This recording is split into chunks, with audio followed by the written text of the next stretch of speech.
السلام علیکم دوستو، اردو داستان چینل پر خوش آمدید۔ آئیے سنتے ہیں دشت جنوں قسط نمبر 59۔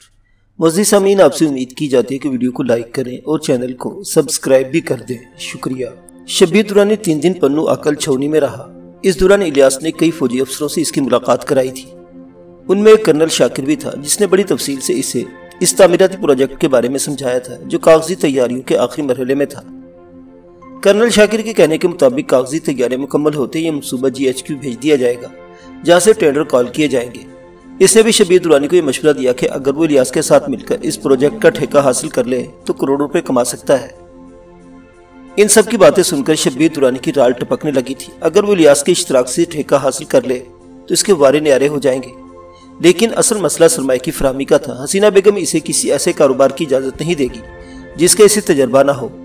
وہ تو خاندانی ذمہ دار تھے، یہ تو وہ جانتے تھے کہ کس فصل کے لیے فی ایکڑ کتنی کھاد کی ضرورت ہوتی ہے، کس فصل کو کب پانی لگانا چاہیے اور فصلوں کو کیڑوں سے بچاؤ کے لیے کب اور کیسے جراثیم کش ادویات کا سپرے کرنا چاہیے، لیکن انہیں یہ معلوم نہیں تھا کہ کوئی عمارت تعمیر کرنے کے لیے ریت اور سیمنٹ کا ریشو کیا ہونا چاہیے۔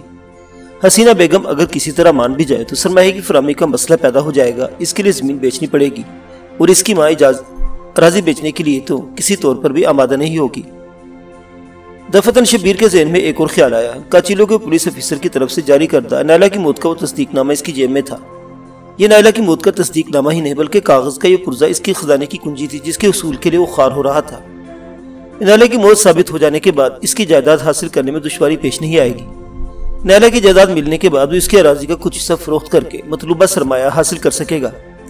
تیسرے روز شام سے ذرا پہلے وہ الیاس وغیرہ سے رخصت ہو کر رحیم یار خان کے لیے روانہ ہو گیا۔ راستے پر وہ یہی کچھ سوچتا رہا، پھر دفتن صوبہ خان کا خیال اس کے ذہن میں ابھر آیا۔ صوبہ خان کا قتل اس کے لیے کچھ دشواریاں پیدا کر سکتا تھا، لیکن اس کے خیال میں رحیم یار خان سے اپنی عدم موجودگی ثابت کر سکتا تھا۔ لیکن اس کا ذہن ایک بار پھر الجھ گیا، جائے واردات سے عدم موجودگی ثابت کر دینے سے مسئلہ نہیں ہو جائے گا۔ صوبہ خان کی جیب سے برآمد ہونے والے پستول، کوٹری کے تالے، کسی اور دیگر بہت سی چیزوں پر اس کی انگلیوں کے نشانات موجود تھے اور یہ نشانات اسے پھنسا سکتے تھے۔ وہ رات 10 بجے رحیم یار خان پہنچا۔ اس وقت گلمرگ جانا مناسب نہیں تھا۔ وہ اپنے شہر والے مکان میں آ گیا۔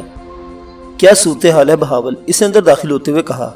صورتحال خراب ہے سرکار، بہاول نے جواب دیا۔ پولیس والے بڑی بیگم صاحبوں کو پریشان کر رہے ہیں۔ وہ بار بار آپ کو پوچھتا ہے کہ کہاں گئے ہیں، کب آئیں گے۔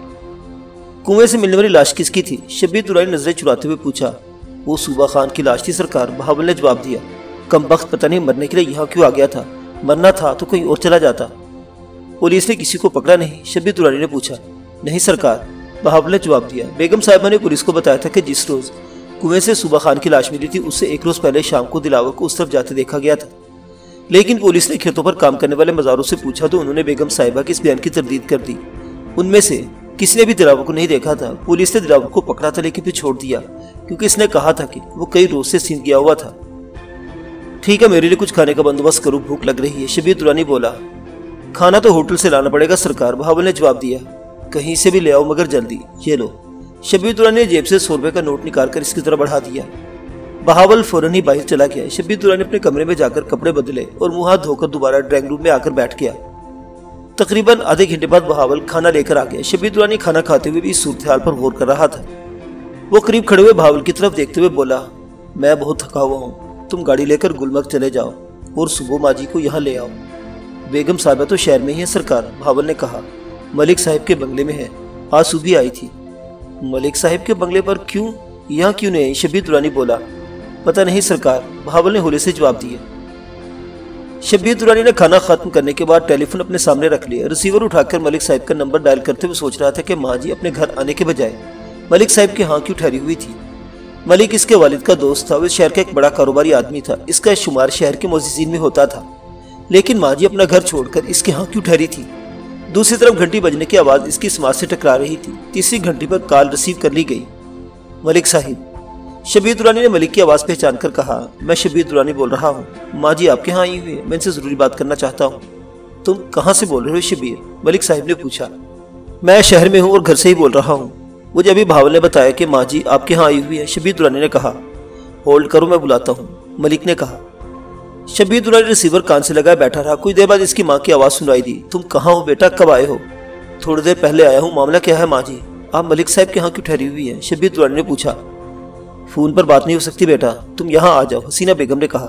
ٹھیک ہے، میں آ رہا ہوں، شبیر درانی نے کہتے ہوئے ریسیور رکھ دیا اور بہاول کی طرف دیکھتے ہوئے بولا، میں ملک صاحب کے ہاں جا رہا ہوں، اگر کوئی میرے بارے میں پوچھے تو لا علمی ظاہر کر دینا۔ جی سرکار، بہاول نے سر ہلا دیا۔ وہ باہر کے گیٹ تک شبیر درانی کے ساتھ آیا تھا۔ شبیر درانی کو گل گشت میں ملک صاحب کے بنگلے تک پہنچنے میں 15 منٹ سے زیادہ نہیں لگے تھے۔ اس نے کار سے اتر کر بیل بجائی تو دروازہ فوراً ہی کھل گیا۔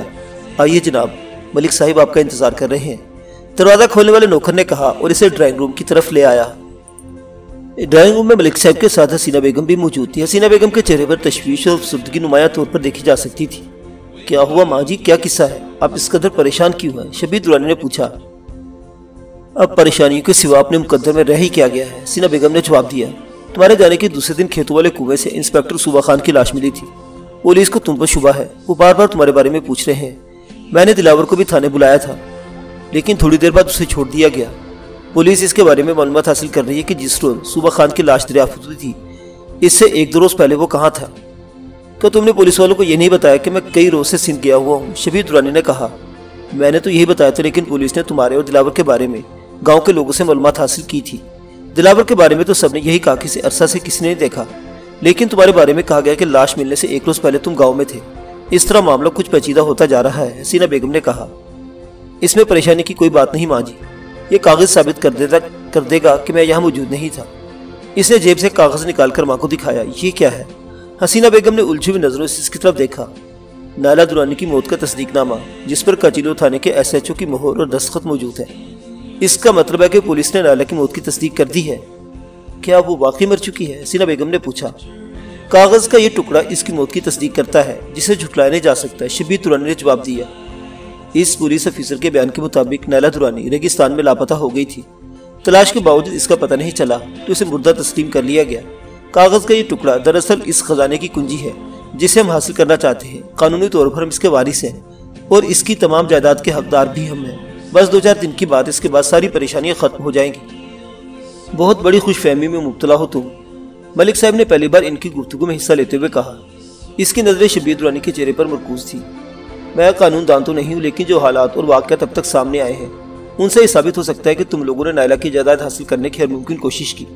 اس پر قاتلانہ حملے کروائے گئے۔ میری ناقص رائے میں قانون کسی ایسے شخص کو کسی جائیداد کا وارث قرار نہیں دے سکتا جو جائیداد کے حصول کے لیے صاحب جائیداد کو قتل کرنا چاہتا ہو، لیکن ہمارے خلاف اب تک ایسی کوئی بات ثابت نہیں ہو سکی، اور پھر نائلہ کی موت میں ہمارا ہاتھ نہیں۔ شبیر درانی نے جواب دیا۔ لیکن تم لوگوں پر شبہ تو ہے، ملک صاحب نے جواب دیا، اور پھر تم یہ لوگ بھول رہے ہو کہ رائے منصور جیسا شخص نائلہ کی پشت پر ہے۔ رائے منصور کچھ بھی نہیں کر سکتا، شبیر درانی نے کہا۔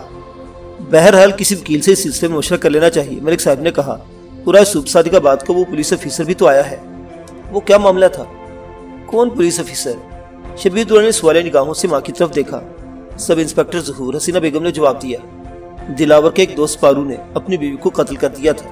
جس ریوالور سے گولی ماری گئی تھی وہ سرکاری ریوالور تھا اور اس انسپیکٹر کی تحویل میں تھا، جسے عرصہ پہلے مد منٹار کے قریب درخت سے لٹکا کر پھانسی دی گئی تھی۔ دلاور پر اس انسپیکٹر کے قتل کا شبہ تھا، لیکن وہ صاف بچ گیا۔ پارو کے کیس میں وہ ریوالور سامنے آ گیا۔ سب انسپیکٹر ظہور نے پارو سے یہ بیان حاصل کر لیا تھا کہ یہ ریوالور اسے دلاور نے دیا تھا، لیکن مزید بیان حاصل کرنے کے لیے پارو پر اس قدر تشدد کیا گیا کہ ہسپتال لے جانا پڑا۔ مرنے سے پہلے اس نے ڈاکٹروں اور میڈیکل لیگل افیسر کے سامنے یہ بیان دیا کہ اس ریوالور سے دلاور کا کوئی تعلق نہیں ہے۔ اس سے پہلے بیان تشدد کے ذریعے حاصل کیا گیا تھا۔ اس طرح دلاور ایک بار پھر بچ گیا۔ ویسے بھی انسپیکٹر خلیل رائے منصور کی وجہ سے دلاور پر کچھ مہربان ہے۔ یہ مہربانی کب تک رہے گی؟ شبیر درانی نے کہا۔ بس 2-4 دن کی بات ہے، دلاور کو صوبہ خانی کے کیس میں پھنسوا دوں گا۔ میں ایک مشورہ دوں گا، ملک صاحب نے کہا۔ تم لوگوں کے حق میں بہتر تو یہ ہے کہ دوسروں کے خلاف سازشوں کے جال بننے کے بجائے معاملے کو یہیں ختم کر دو اور اپنا دفاع کرنے کی کوشش کرو۔ اللہ نے تم لوگوں کو بہت کچھ دیا ہے، نائلہ کی جائیداد کے چکر میں کہیں یہ سب کچھ بھی تم لوگوں کے ہاتھ سے نہ نکل جائے۔ کوئی مائی کا لال ہماری طرف آنکھ اٹھا کر نہیں دے سکتا، شبیر درانی نے ناگوار سی نگاہوں سے ملک صاحب کی طرف دیکھتے ہوئے کہا۔ اس سے زیادہ اور کیا ہوگا، ملک صاحب نے کہا۔ تم لوگ مجرموں کی طرح پولیس سے چھپتے پھر رہے ہو، کسی کا سامنا کرنے کی جرت نہیں رہی تم لوگوں میں۔ خاندان کی عزت وقار خاک میں مل چکا ہے۔ جن لوگوں کو نظریں اٹھا کر بات کرنے کی جرت نہیں ہوتی تھی، آج وہ بھی مذاق اڑا رہے ہیں۔ خدا کے لیے ختم کر دو یہ سب کچھ، اپنی عزت کو اس طرح سڑکوں پر نیلام مت کرو، ختم کر دو یہ سب کچھ۔ ملک صاحب، شبیر درانی نے خوخار نگاہوں سے اس کی طرف دیکھا۔ آپ ہمارے ذاتی معاملات میں مداخلت کر رہے ہیں جس کا آپ کو کوئی حق نہیں ہے۔ تم لوگوں کی وجہ سے میری عزت بھی داؤ پر لگ چکی ہے، ملک نے جواب دیا۔ پولیس تمہاری تلاش میں ہے، انہیں اگر پتہ چل جائے کہ تم یہاں چھپے ہو تو میری کیا عزت رہے گی؟ لوگ نفرت کرنے لگیں گے مجھ سے۔ آپ بھول رہے ہیں کہ آپ کی یہ عزت اور ٹھاٹ بھاٹ میرے باپ کی وجہ سے ہے۔ شبیر درانی نے جواب دیا۔ آپ کیا تھے؟ ایک آڑتی کی معمولی سے منشی۔ میرے باپ نے تمہیں گندگی کے ڈھیر سے اٹھا کر اس مقام پر پہنچا دیا۔ تمہاری یہی باتیں درانی خاندان کی ذلت اور رسوائی کا باعث بن رہی ہیں، ملک نے کہا۔ میں احسان فراموش نہیں ہوں، میرے باپ کے وہ احسان ہی مجھ پہ مجھے زبان کھولنے پر مجبور کر رہے ہیں۔ ماں جی، یہ شخص مسلسل ہماری توہین کر رہا ہے۔ شبیر درانی کہتے ہوئے جھٹکے سے اٹھ گیا۔ میں ایک لمحہ یہاں نہیں رک سکتا، آپ بھی اسی وقت میرے ساتھ چلیے۔ شبیر، حسینہ بیگم نے سے گھورا۔ تمہارے دماغ کی گرمی نے ہمیں یہ دن دکھایا ہے، ملک صاحب ہمارے دشمنی جو کچھ کہہ رہے ہیں۔ ٹھیک ہے ماں جی۔ شبیر درانی کے لہجے میں بےحد تلخی تھی۔ آپ اس کی باتیں سنتے رہیے، میں جا رہا ہوں۔ حسینہ بیگم بیٹے کو پکارتی رہ گئی، لیکن وہ پیر پٹکتا وہ باہر نکل گیا۔ اپنی گاڑی میں بیٹھ کے شبیر درانی نے سٹارٹ کیا اور ایک زور جھٹکے سے آگے بڑھا دیا۔ گلی سے نکل کر سڑک پر آتے ہی اس نے رفتار بڑھا دی۔ اس کا دماغ سلگ رہا تھا۔ ملک کی باتوں سے اس کا پارا چڑھ گیا تھا۔ یہ تو اس نے کبھی سوچنے کی زحمت بھی نہیں کی تھی کہ اگر کوئی شخص مشورہ دے رہا ہو تو اس پر غور بھی کر لینا چاہیے۔ اس نے ہمیشہ اپنے آپ کو ہی درست سمجھا تھا اور اپنے ہی فیصلوں پر عمل کیا تھا۔ اس کی خودسری ہی اسے بتدریج تباہی کی طرف لے جا رہی تھی، لیکن اس نے کبھی اپنے آپ کو اس کا ذمہ دار نہیں سمجھا تھا، بلکہ ہمیشہ دوسروں ہی کو اس کا ذمہ دار ٹھہرایا تھا۔ ملک کی باتیں سن کر وہ آپے سے باہر ہو گیا تھا۔ حالانکہ اگر وہ ٹھنڈے دماغ سے سوچتا تو اسے بچاؤ کا کوئی راستہ مل سکتا تھا۔ اس وقت جو صورتحال درپیش تھی، اس کے تحت اسے دوسروں کے خلاف سازشیں جاری رکھنے کے بجائے اپنا دفاع کرنے کی ضرورت تھی، لیکن ملک کی باتوں نے اسے بھڑکا دیا تھا۔ شبیر درانی کی رگوں میں خون کی گردش تیز ہو رہی تھی، کن پٹیاں سلگ رہی تھی اور دماغ کی رگیں گویا پھٹتی جا رہی تھی۔ اسی گرم دماغی نے اس کے سوچنے سمجھنے کی قوتیں سلب کر لی تھی اور وہ غیر ارادی طور پر کار کی رفتار بڑھاتا چلا گیا۔ سامنے چوک پر ٹریفک سگنل تبدیل ہو چکا تھا۔ سگنل کی سرخ آنکھ اس طرف سے آنے والے ٹریفک کو رکنے کا اشارہ کر رہی تھی، مگر شبیر درانی اس سرخ بتی پر توجہ دیے بغیر کار کی رفتار بڑھاتا چلا گیا۔ ٹھیک اسی لمحہ بائیں طرف سے ایک ٹرک چوک کے وسط میں پہنچ گیا۔ ٹرک کو دیکھ کر شبیر درانی اچانک ہی جیسے ہوش میں آ گیا۔ اس نے کار کو بریک لگانے کی کوشش کی، لیکن بدحواسی میں پیر کا دباؤ ایکسیلیٹر پر بڑھ گیا۔ اس نے اسٹیئرنگ بڑی پھرتی سے ایک طرف موڑ دیا، لیکن دوسرے لمحہ کار ایک زوردار دھماکے سے ٹرک سے ٹکرا گئی اور شبیر درانی کے سامنے تاریکی پھیلتی چلی گئی۔ وہ سیٹ پر لڑک گیا اور سیٹ اس کے خون سے تر ہونے لگی۔ تم؟ نائلہ اپنے سامنے کھڑے ہوئے شخص کی طرف انگلی اٹھائے ہوئے ہکلائی۔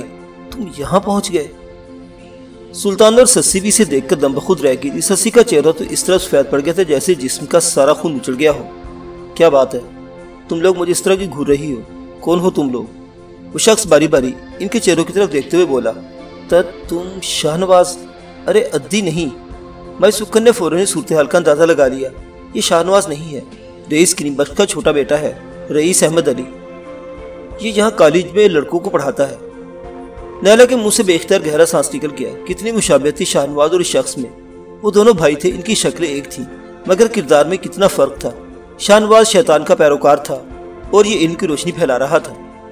نیلا نے پہلی مرتبہ غور سے دیکھا تو اسے شاہ نواز اور اپنے سامنے کھڑے ہوئے شخص میں ایک معمولی سا فرق نظر آیا۔ شاہ نواز کے بال بالکل سیاہ تھے، جبکہ احمد علی کے بال شہد کی رنگت کے اور زیادہ چمکدار تھے۔ یہ کون ہے مائی سکھن، اور تم یہاں کیسے آئی ہو؟ تم تو گوٹھ میں تھی۔ احمد علی نے مائی سکھن کی طرف دیکھتے ہوئے کہا۔ یہ مظلوم چھوکریاں ہیں رئیس، مائی سکھن نے کہا۔ کامدار انہیں دھوکے سے حویلی میں لے آیا تھا۔ رئیس شاہ نواز انہیں برباد کرنا چاہتا تھا۔ میں انہیں بڑی مشکل سے حویلی سے نکال کر لائی ہوں۔ ہم بڑی مصیبتوں میں یہاں پہنچے ہیں۔ اچھا کیا تم نے کہ انہیں یہاں لے آئی۔ انہیں اندر لے چلو، احمد علی نے کہا۔ وہ پھر نیلا وغیرہ کی طرف دیکھتے ہوئے بولا۔ آپ لوگ اندر تشریف لے چلیے، مجھے افسوس ہے کہ میرے بڑے بھائی کی وجہ سے آپ لوگوں کو پریشانی اٹھانی پڑی۔ آپ لوگ اندر چلیے، میں 5-10 منٹ میں آتا ہوں۔ رئیس کریم بخش موجود ہے؟ نیلا نے پوچھا۔ بابا سائیں تو کہیں گئے ہوئے ہیں، اتفاق سے غزالہ بھی ان کے ساتھ گئی ہے، لیکن 1 گھنٹے تک آ جائیں گے وہ لوگ۔ آپ لوگ اندر جا کر بیٹھیے۔ مائی سکھن کی طرف متوجہ ہو گیا۔ انہیں اندر لے آؤ اور بینا سے کہو کہ تم لوگوں کے لیے کچھ کھانے پینے کا بندوبست کرے۔ آؤ چھوکریو، اندر آؤ، اب ڈرنے کی کوئی بات نہیں، مائی سکھن نے کہا۔ وہ کوٹھی میں داخل ہو کر ڈرائنگ روم میں آ گئی۔ وسیع اور اس ڈرائنگ روم بہت ہی عالیشان طریقے پر آراستہ تھا۔ مائی سکھن انہیں ڈرائنگ روم میں چھوڑ کر بینا کو آواز دیتے ہوئے اندر چلی گئی۔ تھوڑی دیر بعد بینا نے بھی دروازے میں آ کر جھانکا۔ وہ ملازمتی عمر 17-18 سال کے لگ بھگ رہی ہوگی، دبلی پتلی سی گوری رنگت، وہ سندھی لباس پہنے ہوئے تھی۔ تقریباً 20 منٹ بعد بینا ٹرالی دھکیلتے ہوئے اندر آ گئی۔ اس کے ساتھ ہی مائی سکھن بھی تھی۔ ٹرالی پر چائے کے علاوہ کھانے پینے کے کچھ لوازمات بھی تھے۔ اس نے ٹرالی روک دی تو مائی سکھن بسکٹ، نمکو اور دوسرے لوازمات کی پلیٹیں اٹھا کر ان کے سامنے میز پر رکھنے لگی۔ یہ میری بیٹی ہے، مائی سکھن نے بیرا کی طرف اشارہ کرتے ہوئے کہا۔ نیلا وغیرہ اس تعارف پر چونکے بغیر نہیں رہ سکی تھی۔ دونوں ماں بیٹوں میں بڑی مشابہت تھی۔ مائی سکھن بھی جوانی میں یقیناً ایسی ہی رہی ہوگی۔ تم لوگ یہ کھاؤ، مائی سکھن نے کہا۔ یہاں شہر والے کھانا دیر سے کھاتے ہیں، بھوک لگ رہی ہو کہ تم لوگوں کو، یہ کھا لو۔ تم بھی تو کھاؤ، تمہیں تو بھوک لگ رہی ہوگی، نیلا نے کہا۔ میں کھا لوں گی، تم لوگ لو نا، مائی سکھن نے کہا۔ وہ تینوں پلیٹوں پر ٹوٹ پڑی۔ انہیں واقعی بڑے زور کی بھوک لگ رہی تھی۔ پلک جھپکنے کی دیر میں انہوں نے تمام پلیٹیں خالی کر دی۔ وہ چائے پی رہی تھی کہ احمد علی آ گیا۔ وہ دروازے میں ہی رک گیا، غالباً آگے آتے ہوئے جھجک رہا تھا۔ ارے آپ آئیے نا، رک کیوں گئے؟ نیلا نے کہا۔ میرے آ جانے سے آپ لوگ برا نہ مانیں، احمد علی نے کہا۔ یہ آپ کا گھر ہے، ہم کیوں برا ماننے لگے؟ آپ بیٹھیے نا، نیلا نے کہا۔ احمد علی ایک صوفے پر بیٹھ گیا۔ آپ کے لیے چائے بناؤں؟ مائی سکھن نے سوالی نگاہوں سے اس کی طرف دیکھا۔ ہاں بنا دو، احمد علی نے کہا۔ کچھ دیر بعد وہ بھی چائے پی رہا تھا۔ مائی سکھن اور بیرا باہر چلی گئی تو ان میں تعارف ہونے لگا۔ احمد علی نے انگلش میں ایم اے کیا تھا اور ایک گورنمنٹ کالج میں لیکچرار تھا۔ وہ بے حد شرمیلا واقع ہوا تھا۔ بات کرتے ہوئے اس کی نظریں جھکی ہوئی تھی۔ اس کے برعکس وہ شاہنواز کو بھی دیکھ چکی تھی، جس سے وہ اپنی عزت بچا کر بھاگی تھی۔ آپ لوگ اس شیطان کے جال میں کیسے پھنس گئی؟ احمد علی نے پوچھا۔ ہم؟ نیلا نے رک کر سلطانہ اور سسی کی طرف دیکھا۔ دراصل ہمیں کچھ لوگ دھوکے سے اغوا کر کے راجستھان لے گئے تھے۔ ہم کسی طرح وہاں سے بھاگ نکلنے میں کامیاب ہو گئی۔ اسمگلروں کی پارٹی کے ساتھ سرحد پار کرتے ہی رینجرز کے گھیرے میں آ گئی، لیکن ہماری قسمت اچھی تھی کہ ہم وہاں سے فرار ہونے میں کامیاب ہو گئی۔ ڈبلو کے قریب جنگل میں ایک بوڑھے نے ہمیں پناہ دی۔ اس نے ہمیں مشورہ دیا تھا کہ ہم رئیس کریم بخش کے پاس چلی جائیں، وہ ہماری مدد کرے گا۔ کامدار ہمیں حویلی میں لے گیا، لیکن وہاں پہنچ کر پتہ چلا کہ ہمارے ساتھ دھوکہ ہوا ہے۔ اگر مائی سکھن ہماری مدد نہ کرتی تو ہم برباد ہو چکی ہوتی۔ آپ واقعی خوش قسمت ہے کہ اس شیطان کے چنگل سے بچ نکلی، احمد علی اس کے خاموش ہونے پر کہا۔ شاہنواز میرا بڑا بھائی ہے، لیکن حیدرآباد میں تعلیم کے دوران وہ غلط سوسائٹی میں پڑھ کر غلط راستوں پر چل نکلا۔ اس کی وجہ سے ہم سب کو اکثر شرمندگی اٹھانی پڑتی ہے۔ بابا سائی نے اسے سمجھایا، ڈانٹا، آگ کر دینے کی دھمکیاں دی، لیکن وہ اس راستے پر اتنا آگے نکل چکا ہے کہ واپسی ممکن نہیں رہی۔ بابا سائی جب گوٹ میں ہوتے ہیں تو وہ حویلی چھوڑ کر اپنے دوستوں کے پاس چلا جاتا ہے اور بعض اوقات 2 مہینے حویلی کا رخ نہیں کرتا۔ یہ واقعی افسوسناک بات ہے، نیلا نے کہا۔ آپ لوگوں کا تعلق کراچی سے ہے یا؟ ہم کراچی میں ہی رہتی ہیں، سلطانہ جلدی سے بول پڑی۔ دراصل ہم ملازمت پیشہ خواتین ہیں۔ چند خواتین نے مل کر فیڈرل بی ایریا میں ایک مکان کرائے پر لے رکھا تھا۔ اب جا کر معلوم کریں گی کہ کیا صورتحال ہے۔ میرا خیال ہے بابا سائی آپ لوگوں کو نہیں جانے دیں گے، اور غزالہ میری چھوٹی بہن آپ لوگوں سے مل کر بہت خوش ہوگی، وہ بھی آپ لوگوں کو نہیں جانے دے گی، احمد علی نے کہا۔ کچھ دیر بعد کوٹھی کے پورچ میں گاڑی رکنے کی آواز سنائی دی اور اس کے تھوڑی دیر بعد ایک جوان لڑکی اور ایک بوڑھا آدمی اندر داخل ہوا۔ وہ وڈیرا کریم بخش اور اس کی لڑکی غزالہ بیٹی تھی۔ وہ دونوں الجھی ہوئی نظروں سے نیلا وغیرہ کی طرف دیکھنے لگی۔ پھر جب مائی سکھن کمرے میں داخل ہوئی تو بوڑھا کچھ اور بھی چونک گیا۔ تم کس کے ساتھ آئی ہو سکھن؟ کامدار آیا ہے یا؟ کریم بخش نے پوچھا۔ نہیں بابا صحیح، میں ان کے ساتھ آئی ہوں۔ مائی سکھن نے نیلا وغیرہ کی طرف اشارہ کیا۔ یہ کون ہے؟ وڈیرے نے پوچھا۔ یہاں سے گفتگو کی ذمہ داری احمد علی نے سنبھال لی۔ وہ رئیس کریم بخش کے بارے میں بتانے لگا۔ اچھا کہ تم لوگ یہاں آ گئی، یہ تمہارا گھر ہے، جب تک چاہو یہاں رہو۔ یہ میری بیٹی غزالہ ہے، بیٹی ان کو اوپر لے جاؤ، تھکی ہوئی لگتی ہے، تھوڑا آرام کر لیں تو رات کے کھانے پر ان سے باتیں کریں گے، رئیس کریم بخش نے کہا۔ جی بابا صحیح، غزالہ نے کہا اور ان تینوں کو لے کر اوپر اپنے کمرے میں آ گئی۔ غزالہ فیشن کی پرستار لیکن ہنسمکھ اور خوش اخلاق لڑکی تھی۔ گوٹ والی حویلی میں نیلا وغیرہ اس کے ملبوسات کی الماری دیکھ چکی تھی اور یہاں اس کا وارڈروب نت نئے ڈیزائن کے ملبوسات سے بھرا ہوا تھا۔ غزالہ نے آنرز میں BA کیا تھا اور اس کے بعد تعلیم کا سلسلہ منقطع ہو گیا تھا۔ تم نے مزید کیوں نہیں پڑھا؟ نیلا نے کہا۔ بابا صاحب نے اتنا ہی پڑھا دیا کافی ہے، غزالہ نے جواب دیا۔ وہ دیر تک باتیں کرتے رہی۔ غزالہ نے ان تینوں کو اپنے وارڈروب میں سے کپڑے نکال کر دیے اور جب نیلا نے بتایا کہ اس کے کپڑے پہنے ہوئے تو غزالہ مسکرا دی۔ میں نے پہلے ہی دیکھ لیا تھا، مجھے حیرت بھی ہوئی تھی کہ تمہارے کپڑے ہم نے کیسے پہن لیے۔ سلطانہ نے جملہ پورا کر دیا۔ غزالہ نے کہکے میں بات اڑا دی۔ ان تینوں نے نہانے کے بعد کپڑے بدل لیے اور غزالہ ہی کے کمرے میں بیٹھی باتیں کرتی رہی۔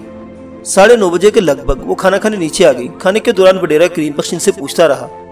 سلطانہ نے جب یہ کہا کہ وہ لوگ صبح چلے جائیں گے تو رئیس کریم بخش نے گھرتے ہوئے کہا، میں تو اجازت دے دوں گا، پر میری بیٹی سے پوچھ لو کہ وہ تم لوگوں کو جانے کی اجازت دے گی یا نہیں۔ وہ تو کہہ رہی تھی کہ تم لوگ یہیں رہ جاؤ۔ میں بھی یہی سمجھوں گا کہ میری ایک نہیں 4 بیٹیاں ہیں۔ جب سے ہم اپنے گھروں سے نکلی ہیں پہلی مرتبہ ایسی محبت ملی ہے، لیکن ہم آپ پر بوجھ نہیں بننا چاہتی، نیلا نے کہا۔ مہمان تو اللہ صحیح کی رحمت ہوتا ہے، رئیس کریم بخش نے کہا، اور پھر بیٹیاں جس گھر میں ہوں وہاں تو اللہ کی رحمت بے حساب ہوتی ہے۔ بابا صحیح ٹھیک کہتے ہیں، غزالہ نے کہا۔ اتنا بڑا گھر ہے، آپ لوگوں کے آنے سے کتنی رونق ہو گئی ہے۔ اچھا میں تم سے بعد میں بات کروں گی، نیلا نے کہا۔ کھانے کے بعد غزالہ انہیں پھر اوپر لے آئی۔ اوپر کی منزل پر 3 بیڈ رومز تھے، ایک غزالہ کے استعمال میں تھا اور 2 خالی تھے۔ ان تینوں نے ایک ہی بیڈ روم میں رہنے کو ترجیح دی۔